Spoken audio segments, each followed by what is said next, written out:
Hey, good morning, folks. Chuck Holton here. It is 4:53 in the morning, and I'm at the airport in Estonia, finally on my way home after a month on the road in Ukraine and here. So I just wanted to give you a quick update on what's happening. We left Ukraine about 4 days ago, 5 days ago, something like that. Came here to Estonia to do some reporting on the number of Ukrainians who are fleeing here, coming across the border, many of them coming all the way through Russia to get here. It's about a week's journey if everything goes right.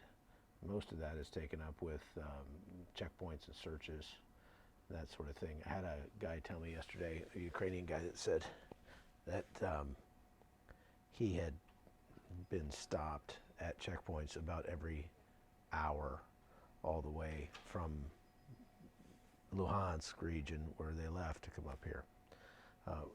We're hearing the same thing from all of these are Russian-speaking Ukrainians. These are the Ukrainians that Vladimir Putin said needed to be rescued because they were being persecuted by Nazis in Ukraine. And I mean, there are people who speak Russian. They consider themselves Ukrainian, but they're of Russian descent. They're the descendants of the people who were moved into that area after the Holodomor killed off all the Ukrainians that were in that area. So Stalin just forcibly relocated a bunch of Russians to the area to work the fields back in the 1930s. So these are the people that provided Vladimir Putin with the excuse that he needed to invade. He said that they were being killed, they were being persecuted.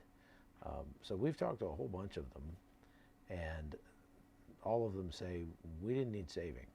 We were not being persecuted for anything. I mean, the place that they lived in, they were the majority. They were not the minority. They were, it was over 70% Russian speakers in that area. And we haven't met anybody on either side of this, as far as Ukrainians go, Russian speaking or Ukrainian speaking, who have said they had any problems whatsoever from a standpoint of being,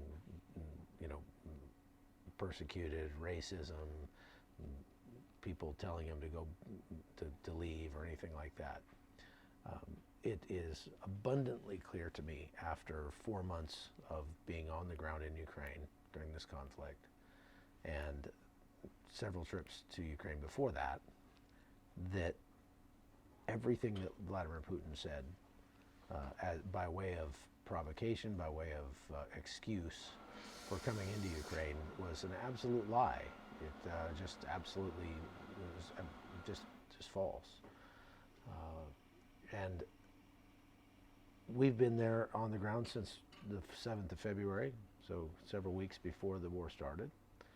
And we've been covering the conflict ever since. Newsmax has been there literally every single day of the conflict up until today.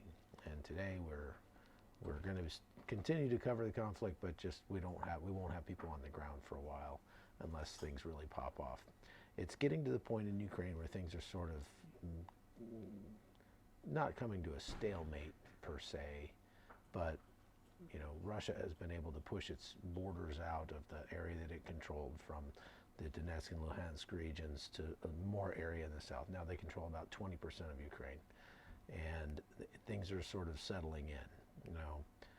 Over the last couple of days, Ukraine has started a counteroffensive, and from what we can tell, it's going okay. Russia claims to have killed 1,700 Ukrainian soldiers in the first 2 days of the counteroffensive. I think you can take that number and cut it at least in half because every other number that Russia has put out has proven to be wildly inflated. Ukraine does that too.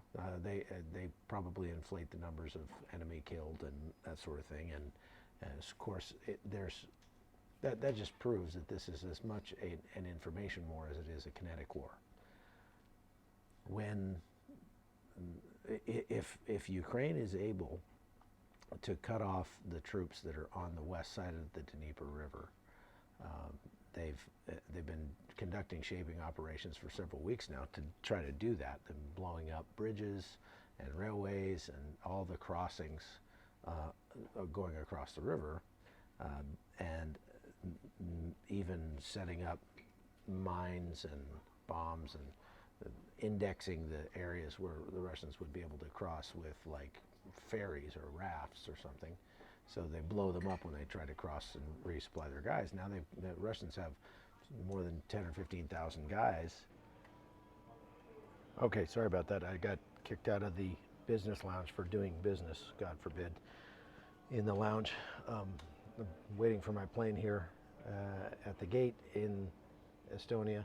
What I was saying was that the Russians have 10 or 20,000 troops on the west side of the Dnieper River, and the Ukrainians have been working to cut off their supply, their resupply of ammunition and food and stuff like that over the last several weeks. Now they've cut off the crossing points, the bridges that go across that river, so that the soldiers cannot flee, and now they're starting to pound on them. And their idea is to take Kherson, hopefully spark a mass surrender by the Russians. If they do that, they will capture a whole bunch of equipment and ammunition and things like that from the Russians, and it could turn the tide of the war. So they're making a big play right now. It seems like an important time to be reporting on what's going on there. But my time is up in Ukraine for the time being, and so you're probably tired of hearing about it anyway. And I will tell you more about it as things progress. We've still got a lot of contacts over there, and I probably will end up going back one more time this year, if I had to guess. We'll see. Anyway, so thanks for watching. Thanks for listening. You can support the podcast by going to chuckholton.locals.com, and we are able to help a bunch of people. Actually, we help several Ukrainian families who escaped Russia into Estonia. They're living on a cruise ship or someplace like that where they don't really know what their future holds. So we're going to be telling that story over the next few days. Looks like they're boarding my flight, so I got to go. We'll see you.